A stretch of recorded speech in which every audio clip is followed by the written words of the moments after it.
Psalm 10 is where we're studying.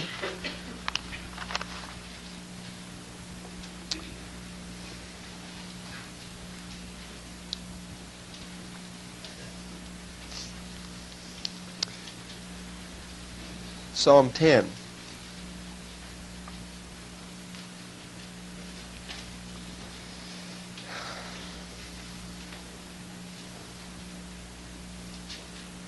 I'd like you to picture something or follow through in your mind's eye with this scenario that I have to share with you to begin with. Young Johnny is just a kid, and he's invited to his friend's house overnight. At the urging of his friend, he watches a video in the basement that depicts some base and disgusting sexual perversions. Johnny forever loses some of that childlike simplicity and innocence through the knowledge of this evil. Johnny has been exposed to a new, shocking and disgustful yet very attractive world. Johnny has been set up. He is another potential victim of the porno lords. For the sake of the almighty dollar, the innocence of a child was destroyed. But this is only one example. The same thing happens to a lesser degree almost every time you watch a television program or view a TV commercial. Or for many children and young people, even sitting through a school lecture on man and society. Wicked people with anti-God and anti-Christ philosophies who sneer at personal judgment and accountability are largely in control of the educational systems in this country and the media as well, not to mention the legal and economic spheres of our society. Direct persecution in this country is not as flagrant as it is in others, but oppression, nevertheless, by wicked people reigns. And I can only offer you as proof for that statement, which is a pretty broad and wide-ranging statement, a few observations that I don't think would be difficult for us to validate in our own experience. Sick thinking is nothing more than the byproduct of a way a person is trained. And every one of us has run into sick thinking. Maybe some of us are afflicted with the same thing. There isn't a Christian alive that doesn't have problems with their mind, having been raised in this society. I've read and I've heard it stated before that children watch more television by the time they get out of high school than they have spent in school in this country. And who sets the values for that programming? The child porno industry is something that perhaps you haven't run into, but it makes a lot of money in this country. The alternative lifestyle movement, for example. I've heard of people in Goulais River that have and believe and practice the alternative lifestyle, homosexuality and lesbianism and that sort of thing. That is becoming more and more evident in our society. And that is just another evidence, it's just another proof that almost no one can dispute that somebody else with their values has successfully managed to change the way people thought a few years ago. The abortion industry. Henry Morgenthaler is a hero in this country. 100 years ago, he would have been put to death in this very country. The anti-family movement. How many of you young people find encouragement in school to marry someone with godly attributes and to stay married to that person for the rest of your life? Or is that just one of several alternatives, and in fact an old-fashioned one at that? Today, people's thinking is being bombarded with new ideas. The New Age networks, and there are all kinds of businesses and social groups that are networking together, working in harmony towards the bringing in, the ushering in of a new one world type of philosophy and system. There are people that live at and work at the United Nations, for example, who believe that nationhood and nationality is one of the world's greatest evils, and that we ought to do away with nations and see ourselves as one world community. And that business of a one world community, since we share the same air and live on the same planet and so forth, really is brought in on the tail end of the whole environmental movement. You know, we're all confronted with environmental issues, the ozone layer, and the nuclear, the problems of the nuclear age and so forth. Even the evolution of the Canadian laws today, away from the former Judeo-Christian values, is something that is shocking many people, but it is almost inexorably moving forward, and it's almost impossible to stop.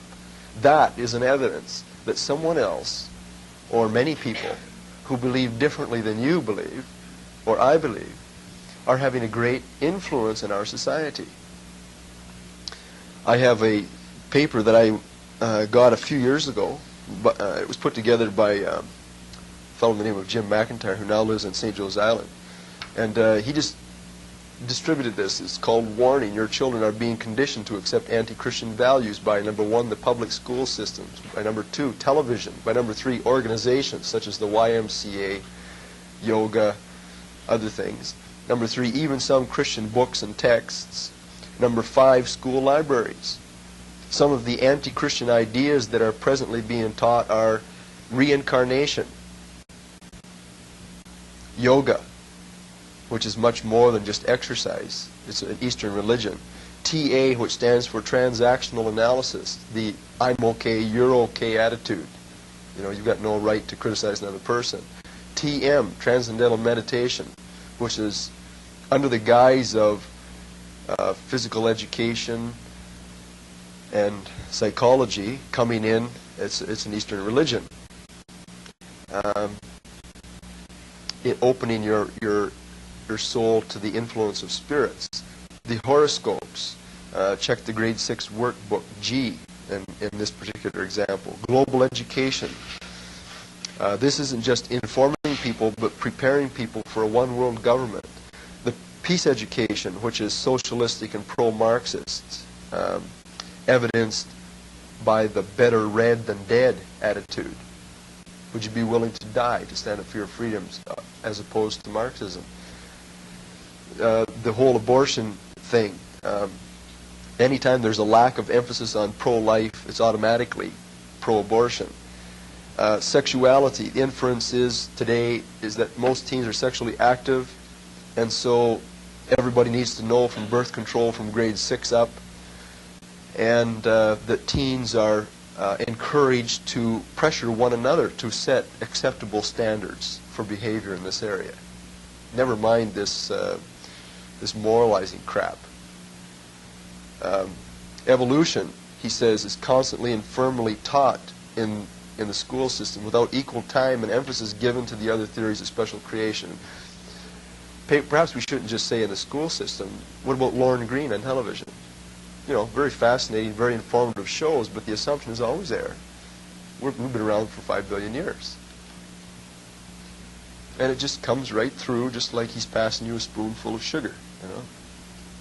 No question. No alternatives.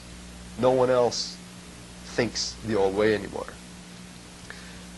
Jim McIntyre says here in this little paper, this is the foundation of all attacks on your child's Christian values. Why aren't you doing something about it? Almost every book, text, or teaching aid on science, psychology, and health dogmatically emphasizes evolution. Now, this is just a little bit of an introduction this morning to bring us to the practicality of what we read in Psalm 10.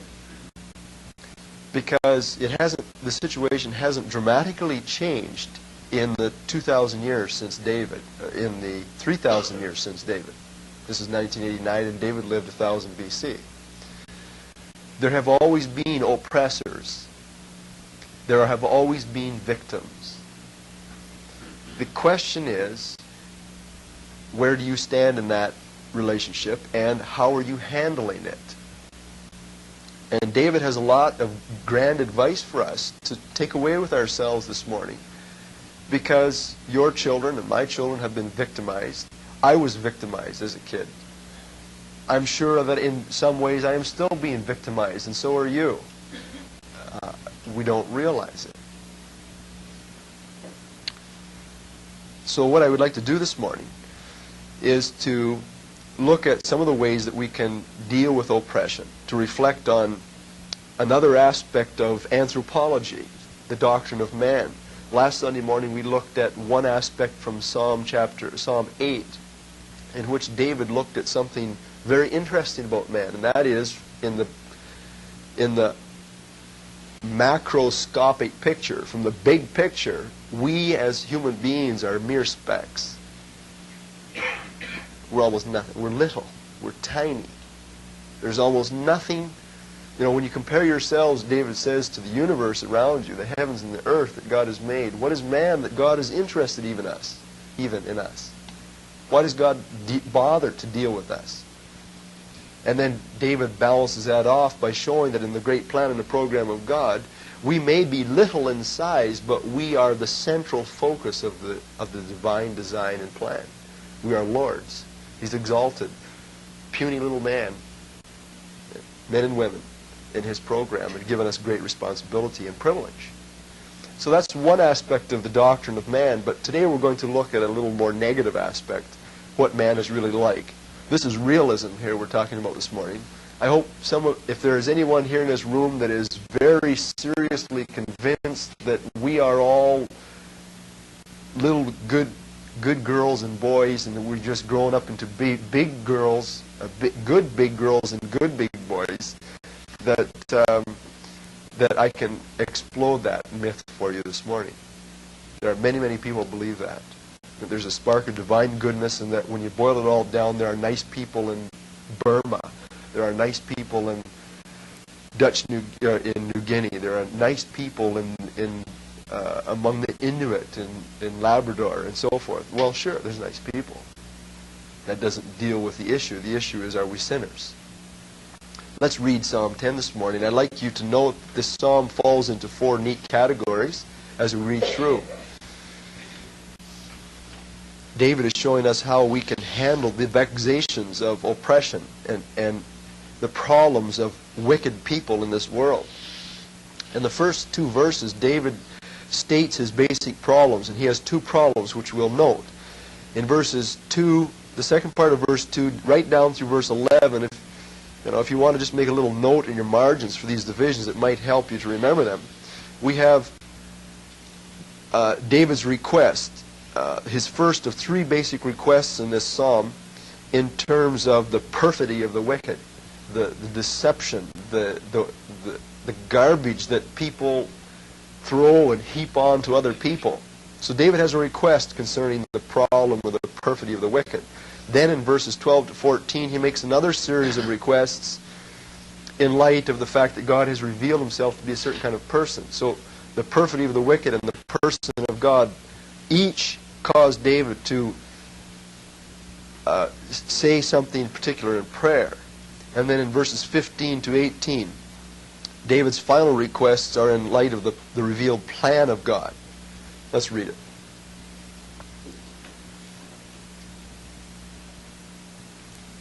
Two problems David has. Number 1, why standest thou afar off, O Lord? Why hidest thou thyself in times of trouble? David's first problem is an aloof God. God just doesn't seem too real. I found it interesting that the quotation that we have on the board here this morning is very appropriate. If you feel that God is far away, guess who moves? nice.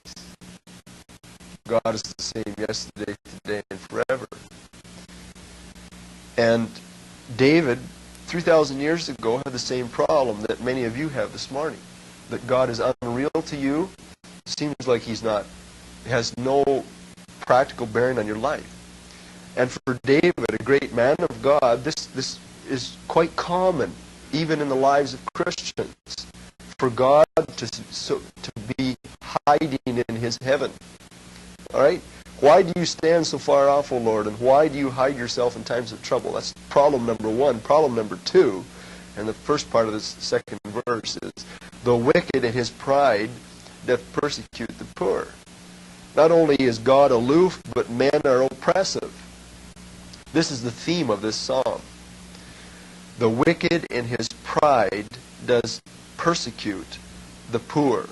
Almost in the first verse and then in the last verse, this theme comes in. The psalm ends with the word oppress. It's very similar to the two psalms later in Psalm 12. David laments, he says, help, Lord, for the godly man ceases, for the faithful fail among the children of men. They speak vanity, every one of his neighbor. Verse 5, for the oppression of the poor, for the sign of the needy, now will I arise, saith the Lord. And there are wicked people in every hand. So coming back to Psalm 10, David starts out by identifying two basic problems. Have you ever wondered? I'd like to keep this as practical as I can this morning, and at the same time I'd like you to understand Psalm 10. So we're going to do both things. We're going to follow David's line of thought, but I want to keep bringing it back to the issue at hand. And that is, we have all kinds of problems that face us. Right?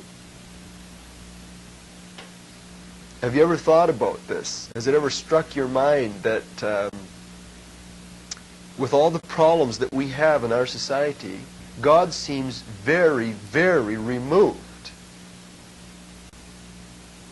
The problem with evil, we discussed it from one of the other Psalms. I think it was Psalm 7. We discussed, why does a good God allow bad things in His universe if He really is a good God and if He really has the power to, as God, to do what He wants? Why does He allow it?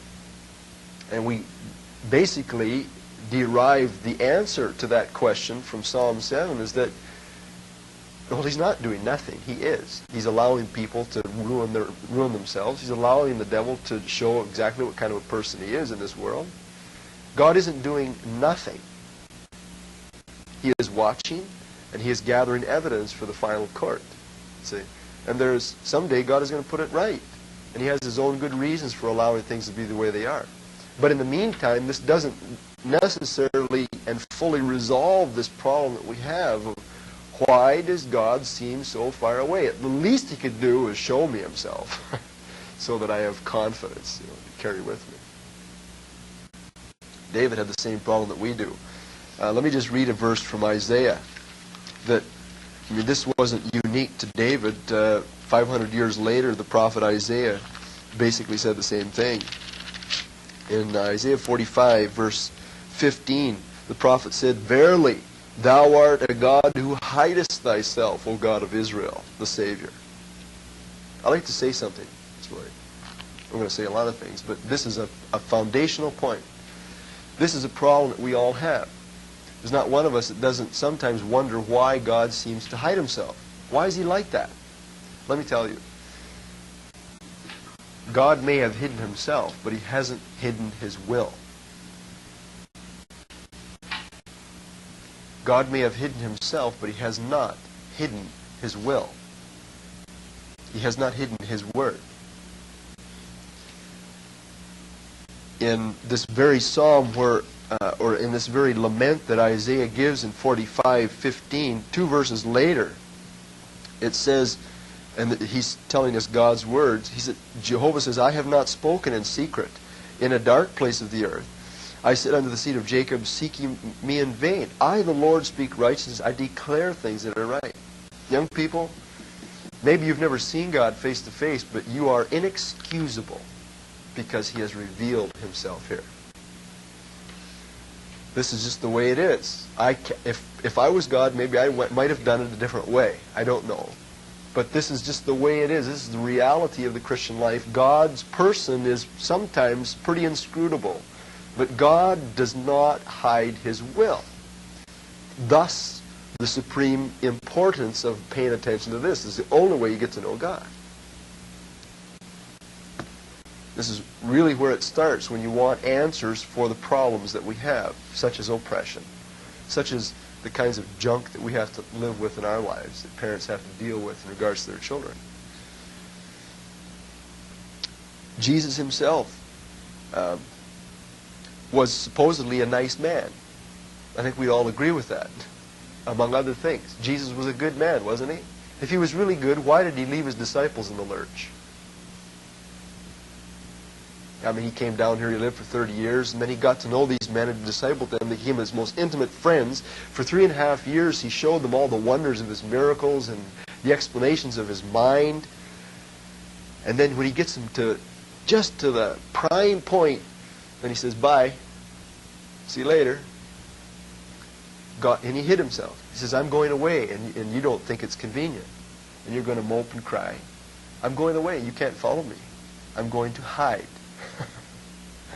In Psalm 25, we have this parable that Jesus told shortly before he did leave, how that there was this landowner, and there was a rich farmer, and he had lots of land, lots of servants, and so he gathered all the servants one day, and he says, I'm going on a trip.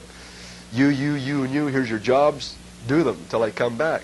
He says he left, and it says a long time after, in verse 19, it says he came back. He caught them unawares. That's precisely the situation we are in today. David lamented. David probably had never seen God, but he had certainly had divine revelations. He's called the sweet psalmist of Israel. He's one of the men that wrote more of the Old Testament than anybody else, just about. And of all people, David himself struggled with this very thing. Where are you, God? It seems like you keep hiding yourself from me. All right? It's no different today. Jesus was here 2,000 years ago. Some people say, if I had just seen him with my own eyes, I'd believe. Well, the problem was there were lots and lots of people that saw Jesus with their own eyes, and they never believed. They weren't convinced by that. See? So that's a cop-out. What we have to do is operate on the same level that David and Moses and Isaiah and Peter and Paul and John and Jude, all these people operated on. That is, they simply took the promises and accepted them at face value. God has spoken. This is how I get to know him. He maybe is inscrutable, but at least I know what I'm supposed to do now. Here's the answers.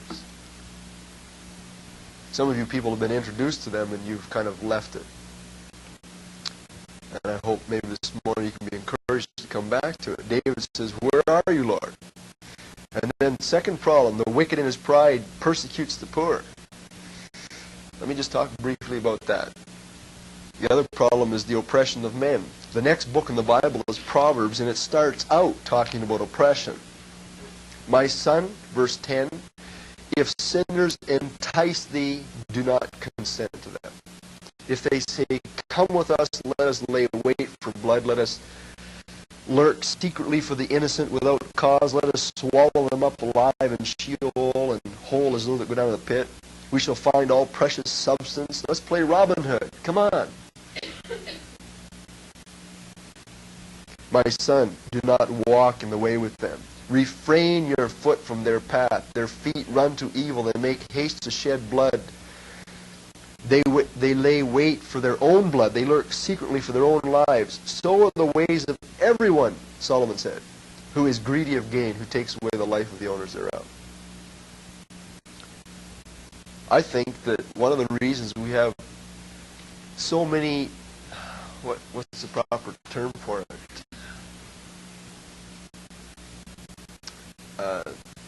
So many unheard of type of instances where people are, taking semi-automatic weapons up into an apartment building and start shooting at pedestrians on the streets. Somebody walk into a McDonald's and blow away half the people in there. Why is stuff like this, a woman going into a school down in Illinois and shooting up a bunch of kids in a classroom? Why does stuff like this happen today? Well, it's always been. Let's put it that way. There's always been. There's something about the human nature that's totally unstable. If we just boil ourselves right down to the basic element, you smiling people out there have the potential to do the most horrific things imaginable. I have awakened in cold sweat sometimes in the dreams that I have dreamed and the things that I have imagined myself doing. And I know that I have the capacity to do it. I know. I could be another Hitler. And so could you. There is nothing but for the grace of God prevents us from acting out the most base and despicable things imaginable to the human mind. Why? Well, because we're sinners by nature. We need to come to that bedrock point. See, David laments this fact. As a Christian, he looks and he says, why are you so far away, God? On the one hand. On the other hand, right at hand, there are oppressors beyond measure. They're all over the place. They're persecuting the poor. Why does life have to be this way is the idea. Well, part of the inference, or part of the implication is that we are the way we are because somebody set it in motion that way. Do you want to know who the major oppressor is? I think everybody knows who the major oppressor is. Who is the original oppressor? Who's the father of oppression? Who's the one that first rebelled? And you read Isaiah chapter 14. I'm not going to read it, but you read it this afternoon. Read Isaiah chapter 14, and it says that when Satan finally is judged and sent down to the pit, it says the place is going to boil over. It's just going to ferment. And all these people that go to hell are going to look at this created person and they're going to say, is this the one that ruled the kingdoms and destroyed people and chained his prisoners and wouldn't let them go? Is this the one that oppressed the world? Even today, 1 Peter 5:8 says that the devil goes about like a roaring lion, seeking whom he may devour, the ultimate oppressor. That's who's behind all this kind of garbage right here. In the 9 wars and 198 years since 1775, there have been 667,286 American battle deaths. In 1978 alone, there were over 1 million American babies killed by abortion. That's 11 years ago. And it's no better today. Who's the person responsible for this? Well, it's certainly not God. See, this is oppression we're talking about. It's here, it's real. And it translates itself into broken marriages. It translates itself into broken families. It translates itself into thinking by modern man and woman to self-destruct. Filthy habits, things that we just naturally ruin ourselves by the way we think. It starts with somebody else's philosophy, and if we would simply follow God, we wouldn't have it.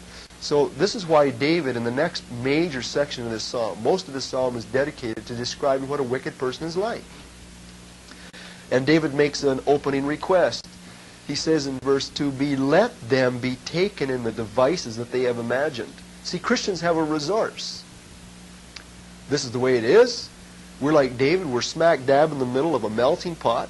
I can't change the parameters. I can't say kapoof and get rid of all the bad people. I can't say the magic words and bring God down out of heaven and have him sit in my living room instead of my television and converse with me face to face and visibly see his presence. I can't do that kind of stuff. You and I are not in a position to reorder our worlds. What we are in the position of doing is talking to the Creator, the one who can. So David talks to him. This is our resource as Christians. This is part of where we get our help. And David says to him, first, this is a real mess down here, Lord. So why don't you just let these people be taken in the devices that they have imagined? Can you imagine? God wants to do right. He cannot want to do anything less. And he knows full well what it's like down here. And so whenever a Christian comes to God with a request like that, you can imagine that God is saying, Johnny, on the spot, yes, sir, I'll be right with you, Just It's a very, almost like a timid request. Dear Lord, just keep continuing the principles of justice that you've already implemented. Just let them go. Keep going. Don't stop it. Just let them flow. What are God's present principles of justice in a wicked world that seems to be self-destructing? Well, Romans chapter 1 gives us a pretty good example. The wrath of God is presently being revealed against the wickedness of men who hold down the truth in unrighteousness. And if you read through Romans chapter 1, he says that God has just given themselves over. He's given unsaved people over to self-destruct, basically. He's allowed people to just ruin their bodies. That is what God is now doing. Galatians chapter 6, verses 7 and 8 puts it in a very neat package. It says, "They that sow to the flesh shall of the flesh reap corruption." That's the present principle by which God is allowing the world to see his justice. They're blind to it, but that's the principle. And we should be praying, God, please let these people reap what they sow, like David did. And so the reason David asked such a request is because in his mind he's just filled to overflowing. He's filled to the brim with sickos. And he describes them in verses 3, 4, 5, 6, and 7. I'd like to categorize everything we read in these verses into two headings. Would you do that as we go through? Mentally categorize these things that he says, these descriptive points, under the heading thinking and deeds. The way a person thinks and what a person does. And you can take everything that he lists about wicked people and you can put it under these two headings. Let's do it. The wicked boasts of his heart's desire. That's something he does. Boastfulness. They bless the covetous, whom the Lord abhors. Wicked people patting one another on the back and saying, "Good job. You really made a bundle that time." Dictator slapping dictator on the back saying, "Right on, man. You've done a grand job." It happens all the time, right? Wicked people slapping one another in the back, right? The wicked, verse 4, through the pride of his countenance will not seek after God. So what is he like? How does he think? Over here, proud. He will not seek after God. He has an aversion to God. That's the way he thinks. God is not in all his thoughts. I'm telling you, this is scary. Most of you here this morning, I would assume, are Christians. And the world rubs off on us. Just how often does God in our thoughts? Let alone the thoughts of a non-saved person. It's a very frightening thing to wake up as a Christian and realize I'm no different, really. I'm no better than the world. I'm the same. God is unreal to me. I don't think about him. I don't pray to him. He's unreal. I just have nothing to do with him. He doesn't touch my life. And if you're a Christian and you're in that situation, God hasn't moved. You're the one that has. This is the way the wicked think. God is never in his thoughts. His ways, verse 5, are always grievous. Everything he does grieves God. God's word, his judgments, are far above out of his sight. He has no comprehension of Scripture. As for all his enemies, he puffs at them. He's Lord of his world. He's kingpin, he climbs the corporate ladder and he steps on everybody he could step on so that he becomes number one. He's number one. He has enemies and he tries to put everybody else down and he puffs at his enemies. He has said in his heart, "I shall not be moved." This is what he believes. Oh, again, this is what he thinks. Nothing's going to happen to me. Right? He says, "I shall never be in adversity."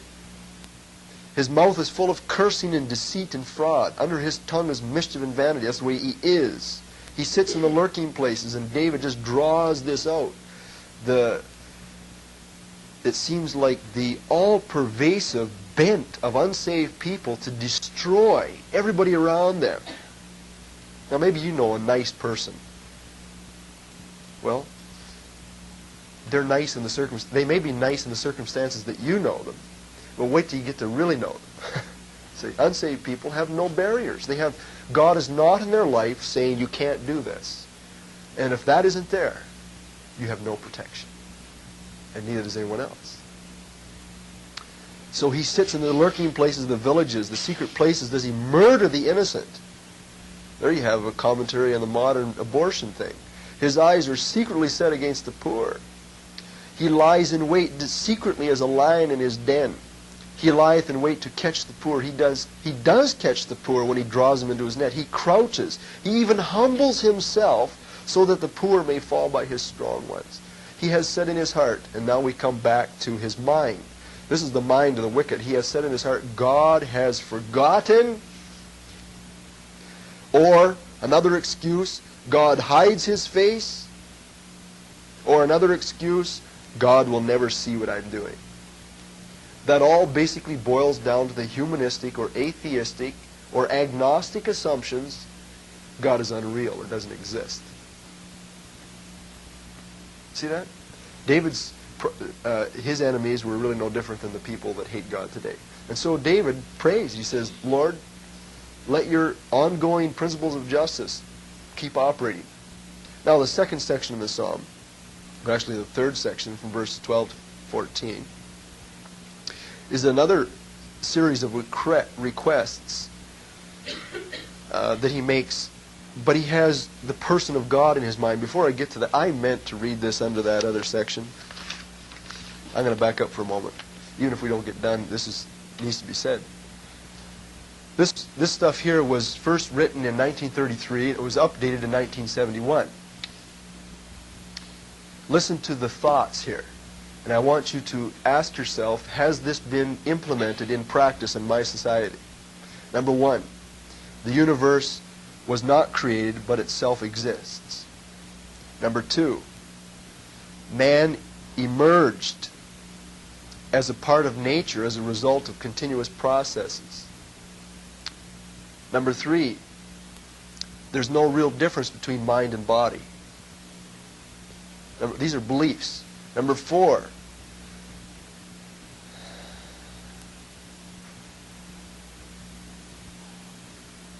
there is no supernatural, nor is there any cosmic guarantees of human values. In other words, everything is relative. Right? Number five, we are convinced that the time has passed for theism, deism, modernism, and several varieties of new thought. In other words, any belief in God. Next point. I'm skipping a couple here. Some of them are too hard to explain. The whole end, the complete realization of the human personality, the end of man's life is the fulfillment in the here and the now. Man's religious emotions are expressed in your personal life.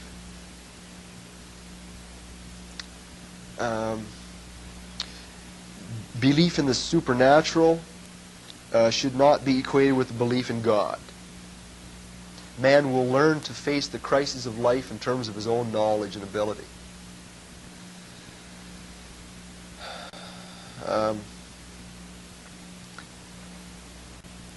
Religion is profit-motivated, inadequate. The goal of these people's belief is a free and universal society in which people voluntarily and intelligently cooperate for the common good. Now, have you ever heard of those ideas? Have you ever come across them? You recognize that? How is that brought over into everyday life? Well, if man is not created, that makes him a product of chance. There's no purpose for your life. If there's no purpose for your life, if there's really no creator, then it's a brand new ball game. You can do whatever you like. And you won't be hurting anybody's feelings. And nobody's going to get angry at you. All right? If man was not created, he came as a continuous process. So that legitimizes the struggle. Right? If man evolved here through a death-life process, right? Struggle, survival of the fittest, that just simply means that we better get on the ball and become the best. Right? That legitimizes violence. Right? And on it goes. See? The way a person thinks, Humanist Manifesto, translates itself into actions. There's no wonder we have the problems in our society that we do. Because this is the way most people in our society think. Thoughts and actions are always connected. Right? So David has described the thoughts and the actions of wicked people, and that's basically up to date. There's no difference really between this and the Humanist Manifesto of the 1900s. So David's next response as a believer in God is, and we read in verse 12, 3 requests. Arise, O Lord, O God, lift up your hand. Do not forget the humble. These 3 things have one thing in common. Arise, lift up, don't forget. Put them all together under the heading, would you please wake up, Lord? Would you get involved? Would you pay a little more attention? If I was going to paraphrase it, I would lump it all into that. First, David starts out fairly timidly, and he looks around him, and he has this problem, and so he says, well, Lord, at the very least, don't stop what you're doing. Just allow your principles of justice to keep going. Make them pay, number one. And then, when he thinks about what God is like, David says, he's a little more nerved to this, and he says, well, Lord, the least you could do is get a little more involved. You stand up and take notice here. Arise. Lift up your hand. Don't forget us.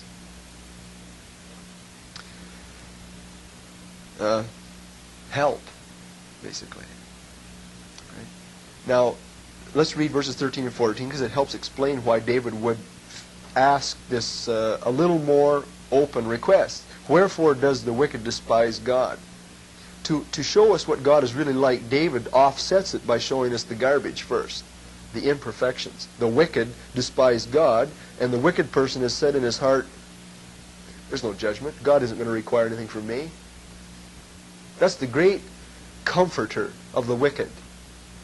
The only reason a wicked person could take another person's life, or to take 6 million lives, or 13 million lives in Cambodia and other places, the only reason that there could be godless people willing to do this is they couldn't be convinced that they're ever going to answer for it.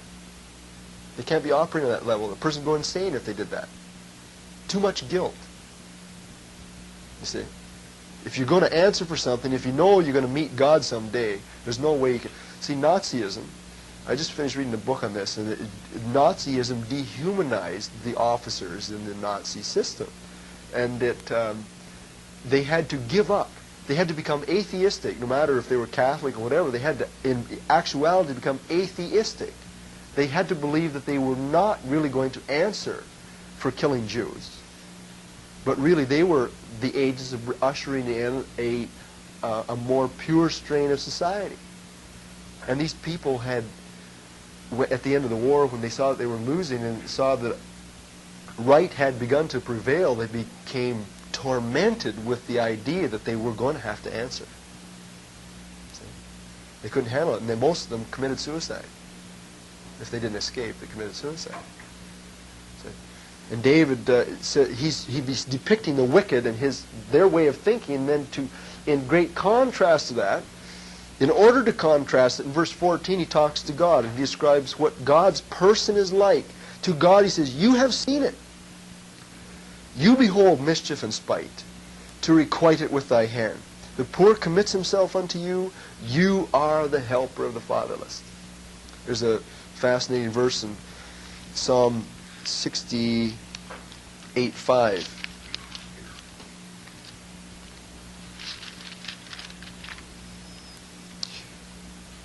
David says in verse 4, sing to God, sing praises to his name, extol him who rides upon the heavens by his name, which is the Lord, and rejoice before him. Why?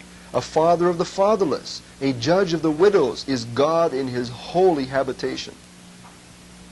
He sets the solitary in families. He brings out those who are bound with chains, but the rebellious dwell in dry land.